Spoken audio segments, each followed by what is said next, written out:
स्वागत है। In today's video lecture, we will study in detail about the painkillers.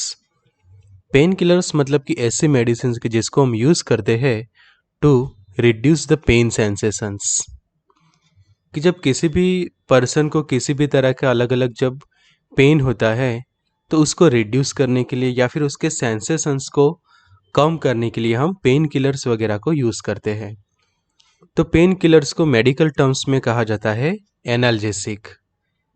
Medical terms के अंदर जो पेन किलर मेडिसिन्स होती है उनको कहा जाता है एनाल्जेसिक और स्पेशली वो यूज़ होते हैं to treat the pain sensation. तो पेन किलर्स की जो मेडिसिन है उसके बहुत सारे अलग अलग टाइप के डोजेस फॉर्म जो है वो मार्केट में अवेलेबल होते हैं। तो यहाँ पे हम देखें तो टैबलेट या फिर कैप्सूल के भी आपको ऑप्शन मिल जाते हैं, टैबलेट कैप्सूल।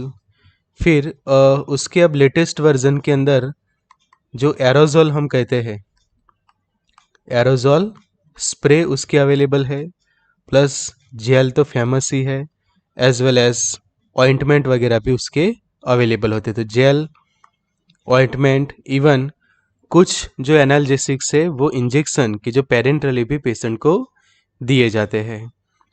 तो ये था पेरेंट्रल्स कि जिसके बारे में हम ये वीडियो लेक्चर में डिटेल में स्टडी करेंगे। So be up. तो फर्स्ट ऑफ ऑल एनाल्जेसिक कि जिसको हम कहते हैं पेन किलर्स। तो एन एनाल्जेसिक और pain killer is an any member of the group of the drug use to achieve analgesia. It means relief from the pain. तो what is the meaning of the word analgesia? ये word जो है वो use होता है analgesia. It means relief from pain. और analgesia पर से ये मेडिसिन का जो नाम पड़ता है वो है analgesic. So this is the one of the important pin point for you कि बहुत सारे स्टूडेंट्स को पता नहीं होता कि what is the analgesic. Pain killer सबको पता होता है कि समझो कि पेन किलर करके पूछा है क्वेश्चन तो इजीली वो आंसर दे देंगे, बट एनाल्जेसिक वर्ड जो है वो बहुत कम पता होता है या फिर एनाल्जेसिक का प्रॉपर मीनिंग जो है उनको नहीं पता होता। तो एनाल्जेसिक मतलब कि ऐसे मेडिसिन्स की जो यूज़ करते हैं हम टू अचीव एनाल्जेसिया। और एनाल्जेसिया जो वर्ड है उसका मतलब होता है रिलीफ फ्रॉम द पेन। अब जो पेन है वो बहुत ही अलग अलग टाइप्स के पेन होते हैं कि लाइक कि हमें स्टमक पेन हो रहा है, हेडेक हो रहा है कि वो भी एक टाइप का पेन है, मसल्स के अंदर कोई पेन हो रहा है। तो नंबर ऑफ पेन्स की इवन एब्डोमिनल पेन होता है, पीरियड्स के दौरान पेन होता है, इवन कोई इंजरी हुई है तो उसके कारण भी हमें पेन होता है। तो बहुत सारे अलग अलग पेन सेंसेशन जो है वो हमारे बॉडी को होते हैं और वो रिस्पॉन्सिबल है हमारे नर्वस सिस्टम के कारण। तो जो हमारी नर्वस सिस्टम है उसके जो सेंसरी एंड मोटर न्यूरॉन्स जो होती है उसमें जो सेंसरी न्यूरॉन है वो हमें पेन के सेंसेशन देती है। कि समझो कि आप कोई हॉट सरफेस पे टच कर लेते हो और उसके कारण आपको जो कोई पेन होता है तो तुरंत आप वहाँ से अपना हाथ ले लेते हैं, बट उसके बाद भी आपके बॉडी के अंदर जो इंजरी हुई है उसके कारण जो पेन होता है वो सेंसेशन हमारे ब्रेन को पता चलता है। और जो पेन के जो हमें सेंसेशन होते हैं ड्यू टू द ब्रेन की जो वो इन्फॉर्मेशन हमारे ब्रेन की ओर जाती है और वो इन्फॉर्मेशन लेकर जाते हैं अलग अलग न्यूरॉन्स कि जिसको हम कहते हैं सेंसरी न्यूरॉन। कि ह्यूमन एनाटॉमी जब आपने पढ़ी होगी और उसके अंदर जब नर्वस सिस्टम वाला चैप्टर डिटेल में स्टडी किया होगा तो वहाँ पे एक आता है कि जो सेंसरी न्यूरॉन्स होती है वो हमारे अलग अलग सेंसिस को ब्रेन एंड स्पाइनल कॉर्ड की जो हमारे सेंट्रल नर्वस सिस्टम के मेन पार्ट है वहाँ तक पहुँचाती है और उसके कारण हमें पता चलता है अलग अलग सेंसेशंस का। और उसमें एक सेंसेशन है वो है पेन सेंसेशन। कि जब हमारे ब्रेन एंड स्पाइनल कॉर्ड या फिर हमारी नर्वस सिस्टम को पता चलता है तो ही हमें पेन का एहसास होता है, सेंसेशन होता है। वरना समझो कि कोई पर्सन्स की नर्वस सिस्टम प्रॉपर अच्छे से काम नहीं करती तो उसमें इवन उसको पेन होता हो तो भी पता नहीं चलता, बिकॉज कि उसका नर्वस सिस्टम अच्छे से काम नहीं करता। तो कुछ पेन किलर्स मेडिसिन ऐसी है कि जो डायरेक्टली हमारी जो सेंट्रल नर्वस सिस्टम है उसको जो है वो टारगेट करके पेन सेंसेशंस का जो है वो रिड्यूस करती है। कि एनाल्जेसिक ऐसी ड्रग्स है कि act in various way on peripheral airways central nervous system. की जो नर्वस सिस्टम के दो पार्ट पड़ते हैं, एक तो पेरिफेरल नर्वस सिस्टम और दूसरा पार्ट पड़ता है central nervous system. Central nervous system में इंक्लूड होता है ब्रेन और स्पाइनल कॉर्ड, और पेरिफेरल नर्वस सिस्टम में ब्रेन एंड स्पाइनल कॉर्ड में से निकलने वाली ऑल पेरिफेरल जो नर्व है, पेरिफेरल नर्व्स इसके अंदर इंक्लूड होती है। तो जो भी हमारी ये एनाल्जेसिक ड्रग्स है वो डायरेक्टली अफेक्ट करती है सेंट्रल नर्वस सिस्टम के अलग अलग तरीके से। तो उसके कारण जो भी पर्सन है उसको पेन सेंसेशन जो है वो रिड्यूस होती है, जिसके कारण ये मेडिसिन को हम कहते हैं कि पेन रिलीफ, पेन में से हमें देती है रिलीफ। कि पेन रिलीफ करती है, पेन को रिड्यूस करती है, पेन को किल करती है, जिसके कारण उसको पेन रिलीवर्स भी कहा जाता है, पेन रिलीफ कहा जाता है, पेन रिड्यूसर्स कहा जाता है, पेन किलर्स, एंड जो उसका साइंटिफिक वर्ड है मेडिकल टर्म्स के अंदर वो है एनाल्जेसिक। और to achieve the analgesia relief from the pain we use this type of medications call a painkillers. They are distinct from anesthetics, which temporarily affect and in some instances completely eliminate the sensation. अब anaesthetics वो अलग बात है और pain killers दोनों अलग बात है, बिकॉज एनास्थेटिक्स जो है वो यूजुअली सर्जरी के दौरान यूज़ करते हैं हम। कि वो क्या करते हैं, वो इफेक्ट होती है टेम्पररी इफेक्ट।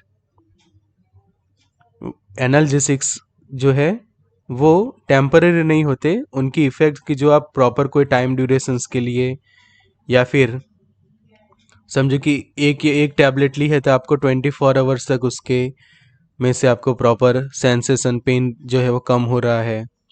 तो एनास्थेटिक्स जिससे हम सर्जरी के दौरान देते हैं कि वो पेशेंट को कंप्लीटली अनकॉन्शियस कर देता है, कि जिससे उसको पता नहीं चलता, या फिर उसको पार्शियली हम अनकॉन्शियस करते कि उसका कुछ पोर्शन जो है वो कंप्लीटली इफेक्टनेस हो जाता है, कि उसको कुछ भी पता नहीं चलता वो पार्ट पे। तो वो एक अलग बात है, एनास्थेटिक्स एंड पेन किलर से एक अलग चीज़ है। तो दोनों के बीच में बहुत सारा अलग अलग डिफरेंस है। तो how the painkillers are work, अभी जो मैंने समझा है कि डिफरेंट पेन किलर्स अलग अलग तरीके से काम करते हैं। Different pain killers works in A different way, and non-steroidal anti-inflammatory drugs such as ibuprofen, then the aspirin, work by changing the way of your body respond to pain and swelling।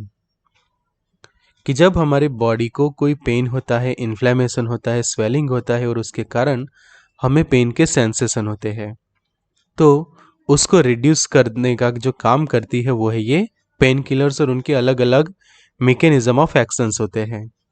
तो mainly जो pain killers की जो हम mechanisms देखें तो क्या करती है, ब्लॉकिंग द पेन मैसेंजर्स और blocking the pain messages in our brain and spinal cord.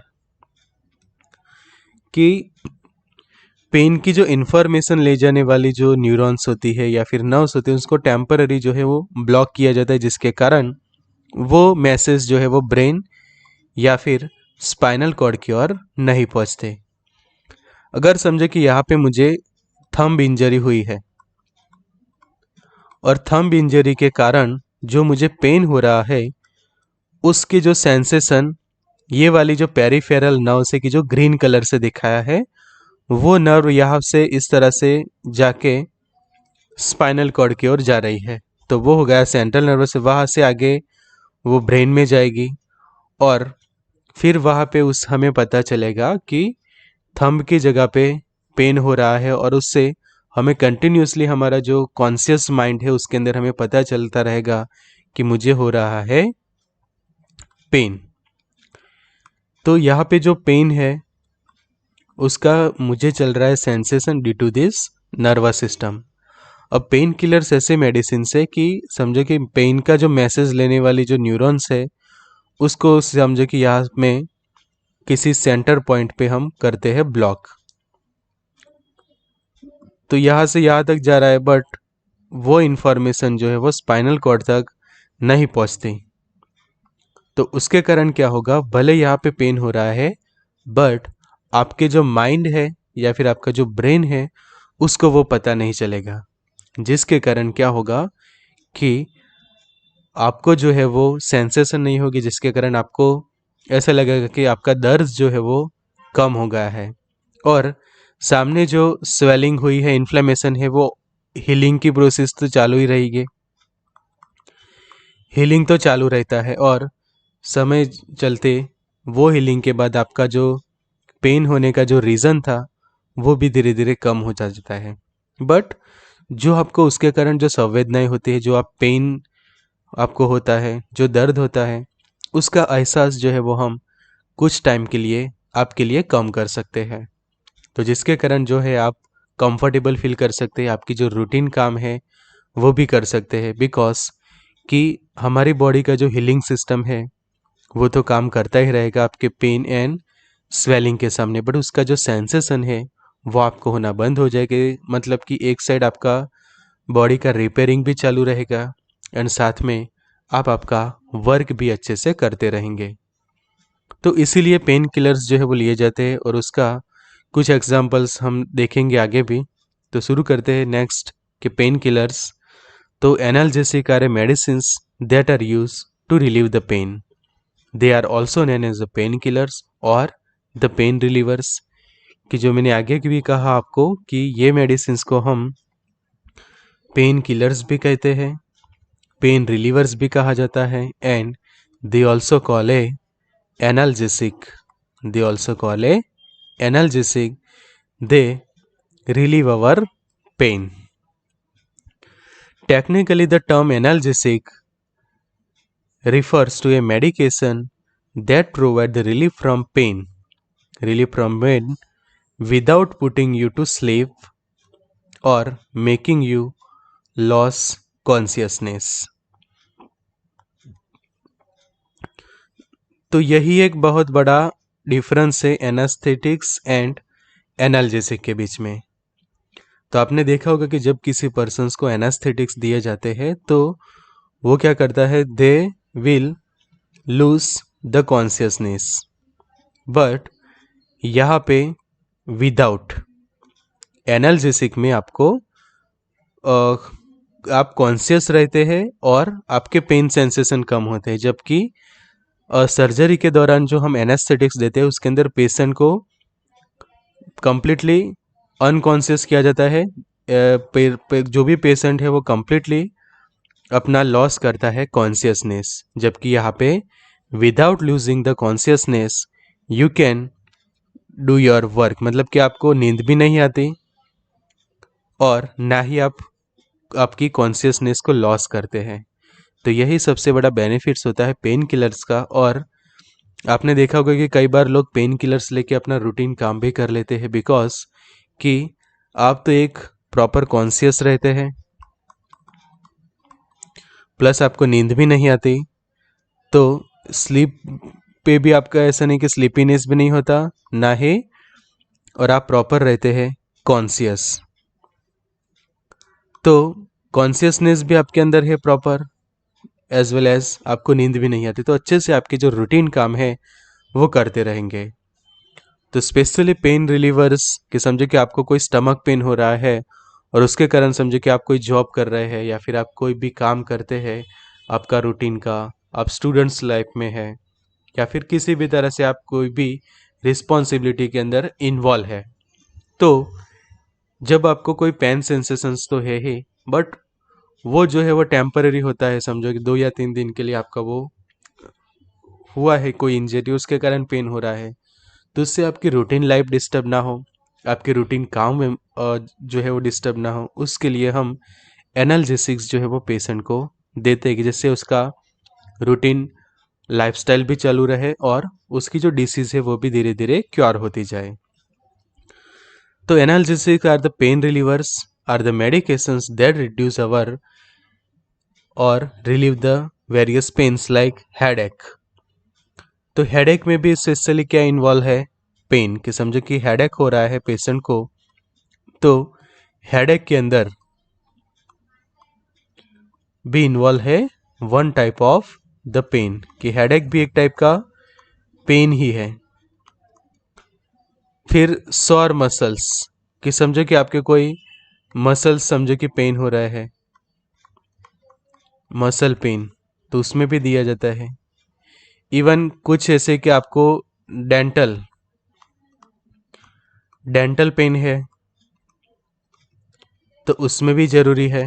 फिर समझो कि आर्थराइटिस है, तो अलग अलग जो जॉइंट होते हैं वो आपके पेन करेंगे बॉडी के, अलग अलग एचिस एंड पेन्स, बहुत सारे अलग अलग पेन जो है वो हमें हमारी बॉडी के अंदर, इवन कोई इंजरी होती है तो भी हमें पेन्स होते हैं, इवन पीरियड्स के दौरान भी पेन होते हैं, तो वो सभी पेन को रिड्यूस करने के लिए एनाल्जेसिक काफ़ी इफ़ेक्टिव साबित होती है। There are many different pain medicines and each one have advantage and risk, सभी के एडवांटेज भी है और सामने उसके रिस्क भी है। रिस्क क्या है वो भी हम आज डिस्कस करेंगे आपके साथ, बिकॉज कि सेल्फ मेडिकेशन तो हमेशा ही डेंजरस रहता है। प्रॉपर एडवाइस के साथ आपको कौन सी मेडिसिन सूट होती है वो प्रॉपर डायग्नोसिस करवाने के ही लेना काफ़ी समझदारी की बात है। तो उसके एडवांटेज क्या है ये मेडिसिन के, एज वेल उसके रिस्क, कि जिसको हम कहते हैं साइड इफ़ेक्ट्स, जिसको हम कहते हैं साइड इफ़ेक्ट्स। तो दोनों इम्पोर्टेंट है, दोनों को आपको पता होना चाहिए कि what are the advantages and what are the disadvantages, जिससे हम जो है वो ये मेडिसिन का यूज़ जो है वो लिमिट में करें। यूज़ इन लिमिट, कि जब ज़रूरत है तो ही लें, एक्सेसिव लेने का भी कोई मतलब नहीं है, ना ही कोई फ़ायदा है। तो always use the medications in a limit, not only the pain killers, कोई भी मेडिकेशंस को हमेशा लिमिट में ही यूज़ करनी चाहिए कि जितनी आपकी बॉडी टॉलरेट कर सके एंड जितनी आपकी बॉडी को ज़रूरत है। तो some type of pain response better to certain than the other, each person में also have a slightly different response to pain relieves. अब हमें पता है कि सभी पर्सन टू पर्सन कई बार मेडिसिन की इफेक्ट जो है वो प्लस माइनस रहती है, same like that for the pain killers, कि डिफरेंट रिस्पॉन्स कई बार मिलते हैं हमें पेन रिलीवर्स के इन अ डिफरेंट परसेंट। तो एनाल्जेसिक का सबसे पहले ज़रूरी है क्लासिफिकेशन सीखना। तो एनाल्जेसिक दो तरीके से हम क्लासीफाई करते हैं, एक है माइल्ड एनाल्जेसिक और दूसरे है स्ट्रॉन्ग एनाल्जेसिक। स्ट्रॉन्ग एनाल्जेसिक ऐसे है कि जिनको हम ओपियोइड एनाल्जेसिक कहते हैं, कि जो स्पेशली नार्कोटिक ड्रग्स है, वो स्पेशली कैसी है, नार्कोटिक्स है, या फिर उसको हम हैबिट फॉर्मिंग भी कह सकते हैं, कि जो स्ट्रॉन्ग नार्कोटिक्स जो कहा जाता है वो है ये एनाल्जेसिक, कि जिनको हम कहते हैं स्ट्रॉन्ग एनाल्जेसिक। तो यहाँ पे देख सकते हैं आप स्ट्रॉन्ग नार्कोटिक्स लाइक मॉर्फिन है, मैपेरिडीन है, फिर यहाँ पे हम देख सकते हैं कि ओपियम का एग्जाम्पल दिया है, also the heroin and the codeine. तो कोडीन, हेरोइन, ओपियम, मॉर्फिन वगैरह जो ऐसे भी कि जो काफ़ी स्ट्रॉन्ग एनाल्जेसिक है, और वो नार्कोटिक्स ड्रग, इसलिए आपको प्रॉपर नार्कोटिक्स ड्रग्स का जो प्रिस्क्रिप्शन है वो लगता है, और बहुत ही स्पेशल केसेस के अंदर ही ये नार्कोटिक मेडिसिन के प्रिस्क्रिप्शंस लिखे जाते हैं, कि जब ऐसे कोई स्पेशल केसेस के अंदर जब नॉर्मल एनाल्जेसिक काम नहीं कर रहे हैं तो ही ये प्रिस्क्राइब किया जाता है, वरना जो हमारे माइल्ड एनाल्जेसिक्स ड्रग्स हैं, और उसमें भी एसिटामिनोफेन, की जिसको हम पैरासीटामोल कहते हैं, एस्पिरिन, एंड आइबुप्रोफेन। ये तीनों से जो है वो यूजुअली काम चल जाता है, स्ट्रॉन्ग एनाल्जेसिक लेने की कोई भी ज़रूरत नहीं रहती। तो जो पेरिफेरली एक्टिंग है एनाल्जेसिक्स कि जो है सैलिसाइलेट्स कि वो काफ़ी माइल्ड है, like aspirin and diflunisal. Other non steroidal anti inflammatory drugs के अंदर आइबुप्रोफेन है, कीटोरोलॉक है, नेप्रोक्सेन, वो भी एनाल्जेसिक का काम करते हैं।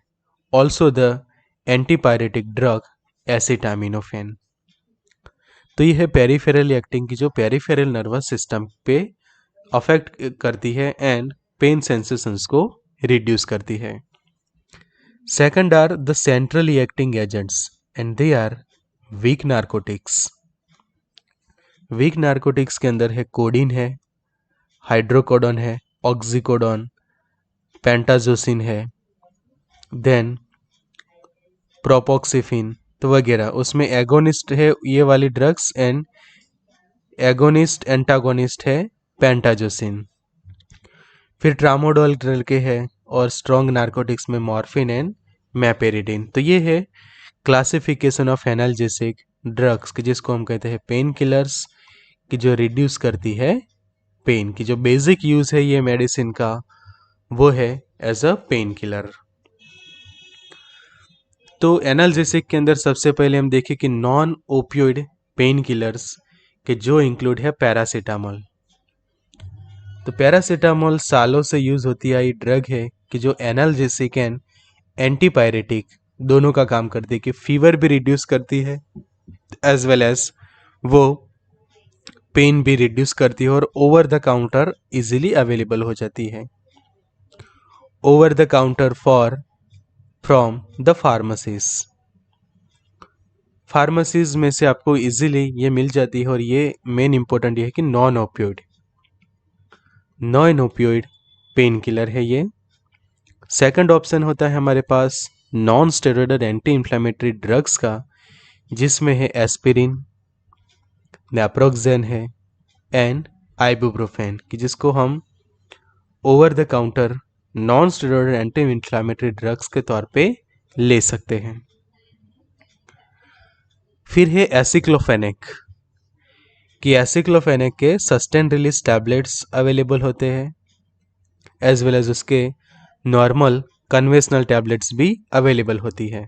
तो aceclofenac is non steroidal anti inflammatory drug और सालों से एसिक्लोफेनेक भी जो है वो पेन रिलीवर्स के तौर पे यूज होता है। It works by blocking the release of certain chemical messengers that cause pain and inflammation, redness and swelling. तो ये उसके मैकेनिज्म आपको अच्छे से याद रखनी है कि वो ऐसे केमिकल्स को ब्लॉक करती है कि जो रिलीज करते हैं होते हैं ऐसे केमिकल मैसेंजर्स कि जो that cause the pain and inflammation, redness and swelling. अब ऐसे केमिकल की जो हमारे बॉडी के अंदर पेन इंड्यूस करते हैं, इन्फ्लेमेशन इंड्यूस करते हैं, उसको ही समझो कि कंप्लीटली ब्लॉक कर देते हैं, जिसके कारण पेशेंट को पेन में से काफ़ी रिलीफ रहता है। Same like that second is it is a diclofenac. It is also use to relieve the pain, swelling and joint stiffness cause by the arthritis. Arthritis के अंदर जो जॉइंट स्टिफनेस हो जाता है उसके अंदर भी हम ये मेडिसिन को यूज़ करते हैं। और डाइक्लोफेनेक के जो कॉम्बिनेशन होते हैं विद पैरासीटामोल, एसिक्लोफेनेक के भी बहुत सारे कॉम्बिनेशन है पैरासीटामोल के साथ। डाइक्लो का भी पैरासीटामोल के साथ कॉम्बिनेशन रहता है कि जिसको हम पीसीएम कहते हैं। Diclo plus PCM, aceclo plus PCM, even plain भी ये अवेलेबल होती है कि विदाउट एनी कॉम्बिनेशन भी आपको डाइक्लोफेनेक भी मिल जाएगा एज वेल एज एसिक्लोफेनेक। और वो है पावरफुल भी कह सकते हैं हम, काफ़ी ये एसिक्लो एंड डाइक्लो काफ़ी पावरफुल है और सालों से ये प्रिस्क्राइब की जा रही है for to reduce the pain. Second है कंपाउंड पेन किलर्स की जो स्पेशली एक या दो ड्रग्स उसके अंदर कॉम्बिनेशन में होते हैं। This is when two different drugs are combined into one. This could be painkiller with an non-steroidal anti-inflammatory drug or an opioid painkiller with a non-opioid painkiller. कि एक आपके पास ओपियोइड है और दूसरा नॉन ओपियोइड, ऐसे भी कॉम्बिनेशंस अवेलेबल होते हैं कि लाइक यहाँ पे हम कोकोडामोल का जो एग्जांपल यहाँ पे हम देख रहे हैं, तो जिसके अंदर 15 mg जितना कोडीन है एंड 500 mg जितना पैरासीटामोल है। तो एक जो है ड्रग वो है हमारी कोडीन। तो कोडीन जो है वो ओपियोइड है, हमें ऑलरेडी पता है कि कोडीन जो है वो है as a opioid painkiller. तो एक हो गई ओपियोइड पेन किलर की जो है कोडीन, और दूसरे साथ उसके साथ कॉम्बिनेशन में नॉन ओपियोइड की जो है ये पैरासीटामोल। तो कोकोडामोल के जिसके अंदर 15 mg रहेगा कोडीन फॉस्फेट एंड 500 mg होगा पैरासीटामोल। और ये जो है वो प्रॉपर जो फिजिशियन है, हेल्थ केयर प्रोवाइडर है, उसकी प्रॉपर आपको इंस्ट्रक्शंस और प्रिस्क्रिप्शंस के साथ ही यूज़ करनी चाहिए। वैसे दूसरा एक कॉम्बिनेशन की डाइक्लोफेनेक एंड पैरासीटामोल की जो tablet as per IP anti inflammatory and analgesic यहाँ पे लिखा आप देख सकते हैं लेबल पे। तो एंटी इन्फ्लामेटरी एंड एनाल्जेसिक काम करता है ये डाइक्लोफेनेक, एसिक्लोफेनेक, और उसके साथ कॉम्बिनेशंस में ओपियोइड नॉन ओपियोइड भी हम यूज़ कर सकते हैं और पेशेंट को पेन में से रिलीव कर सकते हैं। तो ये था कंपाउंड पेन किलर्स की जो कॉम्बिनेशन में रहते हैं, एक ओपियोइड और दूसरा नॉन ओपियोइड। फिर है pain relievers, help to reduce the different type of pain, that is muscle aches, headache, sore throat and earaches. The commonly active ingredients in pain relievers include the acetaminophen, ibuprofen, naproxen. उसके अलावा मैं और लिखूँ यहाँ पे उसके अंदर तो एसिक्लोफेनेक भी मैं लिख सकता हूँ, and fifth one that is a diclofenac.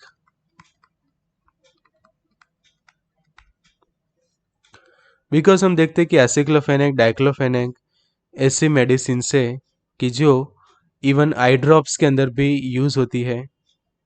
उसके जो वर्जन है कि निपाफेनेक करके जो आती है, नेपाफेनेक, कि जिसके आप देखोगे तो आई ड्रॉप्स अवेलेबल होते हैं मार्केट में, और वो समझो कि किसी पेशेंट्स को आइज़ के अंदर पेन हो रहा है तो उसमें निपाफेनेक करके जो ड्रग है कि जो डाइक्लो और एसिक्लोफेनेक की ही कैटेगरी की ड्रग है वो हम यूज़ करते हैं।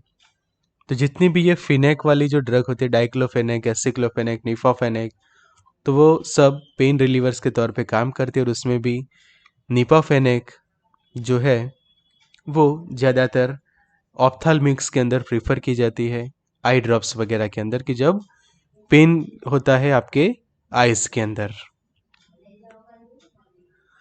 पेन किलर्स में अलग अलग स्प्रे मार्केट में काफ़ी फेमस है, बिकॉज कि जो अलग अलग डोजेस फॉर्म की जो हम टेलर मेड कहते हैं, टेलर मेड इसलिए कि पेशेंट को किस तरह के डोजेस फॉर्म जो है वो पसंद आते हैं, प्लस इसमें एक चीज़ ध्यान रखी जाती है पेशेंट कंप्लायंस एंड जो कंफर्ट।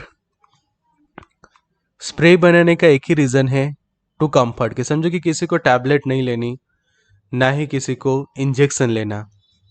तो ऐसे भी पेन रिलीवर से पेन किलर स्प्रे की जो हम मार्केट में देखते हैं, बहुत सारे अलग अलग ये ब्रांड्स के आपको जो है वो स्प्रे मिल जाएगी, जिसके यहाँ पे हमने कुछ एग्जांपल्स दिए हैं कि लाइक ओमनीजोल का स्प्रे होता है कि जिसके अंदर लिंसीड ऑयल है, डाइक्लोफेनेक है, methyl salicylate, menthol spray, menthol वगैरह उसके अंदर इंक्लूडेड है।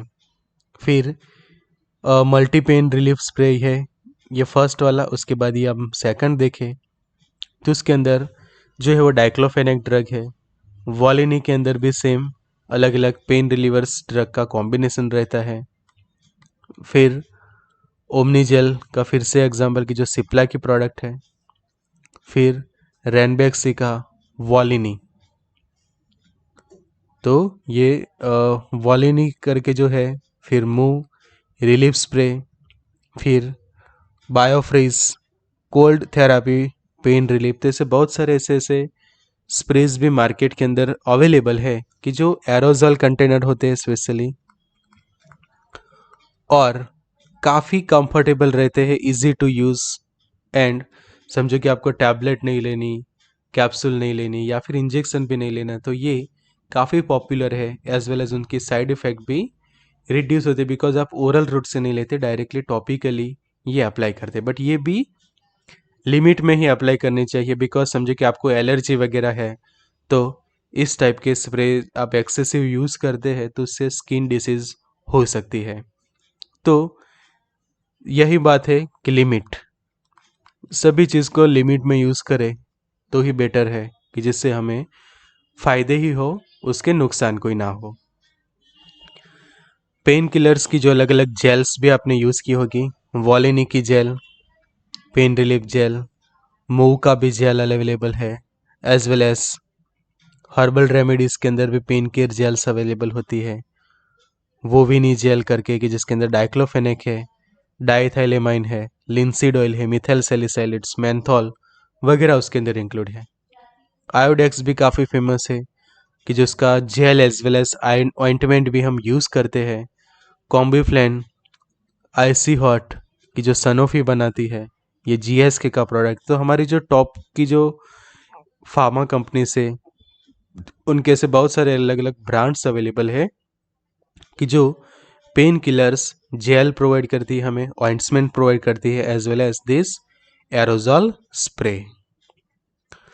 तो अब बात आती है साइड इफ़ेक्ट्स की। तो ये है, कभी भी हमें इग्नोर नहीं करनी चाहिए, बिकॉज जब आप एक्सेसिव अमाउंट में पेन किलर्स लेते हैं तो सेंट्रल नर्वस सिस्टम पे आपके अफेक्ट पड़ती है, जिसके अंदर सैडेशन हो सकता है, आपके ब्रीथिंग भी स्लो हो सकते हैं, डिपेंडेंस आ जाता है आपके ऊपर, टॉलरेंस के अफेक्ट होता है, और एडिक्शन भी हो सकता है। और फिर जीआई ट्रैक पर देखिए तो कॉन्स्टिपेशन हो सकता है, nausea, vomiting, as well as आपके लीवर के ऊपर भी ये मेडिसिन अफेक्ट कर सकती है। Also the liver.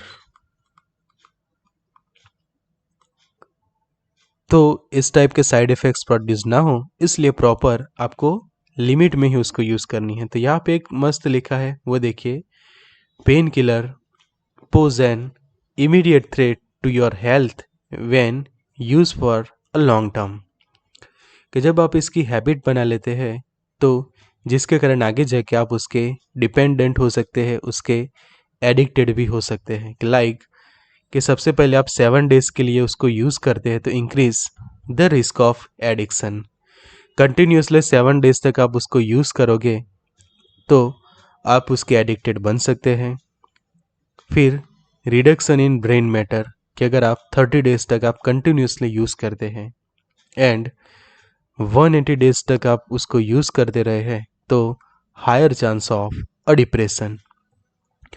और उसमें भी स्पेशली जब आप ओपियोइड की जो नारकोटिक्स वाले हैं वो एक्सेसिव इस तरह से यूज़ करते हैं, तो आगे जाके उसके साइड इफ़ेक्ट्स भी काफ़ी इंक्रीज होती है, एज वेल एज उसका एडिक्शन लेवल तो बहुत ही ज़्यादा है।